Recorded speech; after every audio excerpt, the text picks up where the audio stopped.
Hyderabad MP candidate రాషద్ Sharif గారి ఆధ్వర్యంలో ఇక్కడ చార్మినార్ ప్రాంతంలో ఇవాళ ఆఫీస్ పెద్ద ఎత్తున ఓపెన్ చేయడం జరిగింది. మరి ఒరిజినల్ హైదరాబాద్ ప్రజలు ఉండేటటువంటి ప్రాంతంలో ఖచ్చితంగా తెలంగాణ రాష్ట్ర సమితి అభ్యర్థులందరికీ కూడా మంచి మెజార్టీతో గెలుపొందుతారని, మంచి మెజార్టీ వస్తుందని ఆశాభావం వ్యక్తం చేస్తూ ఉన్నాం. వచ్చిన తర్వాత ఇక్కడ డెవలప్మెంట్ ఏదైతే చేసేది ఉందో, ఇక్కడ ప్రజల కోసం ఏవైతే చేయాల్సినటువంటి పనులు ఉన్నాయో, ప్రత్యేకించి చార్మినార్కు వరల్డ్ హెరిటేజ్ సైట్ గుర్తింపు లాంటి కార్యక్రమాలు ఉన్నాయో అవన్నీ కూడా తెలంగాణ రాష్ట్ర సమితి మొదలు పెడుతుంది. చాలా సీరియస్గా ఇక్కడ పనిచేస్తుంది. మా అభ్యర్థులందరినీ కూడా భారీ మెజార్టీతో గెలిపించి ఇక్కడ ఏదైతే గంగా జమున కల్చర్గా తెలంగాణలో మనం చెప్పుకుంటామో దాన్ని అట్లానే ఉంచాలని కోరుతా ఉన్నాను. జై తెలంగాణ. మేమందరం కూడా కులాలకు మతాలకు అతీతంగా పనిచేసినాం. రేపటి తెలంగాణ ఉద్యమంలో టీఆర్ఎస్ పార్టీ ఆధ్వర్యంలో ఖచ్చితంగా కులాలకు మతాలకు అతీతంగానే పని జరుగుతుంది.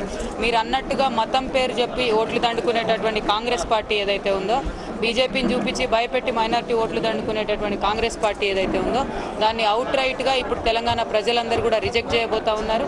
తెలంగాణ రాష్ట్ర సమితికే పట్టం కట్టబోతా ఉన్నారని తెలియజేస్తా ఉంది. జై తెలంగాణ. ప్రతి ఎమ్మెల్యే అభ్యర్థి జ్యూరిస్డిక్షన్లో కూడా ఒక్కొక్క ఆఫీస్ ఓపెన్ చేయాలని అనుకుంటా ఉన్నారు.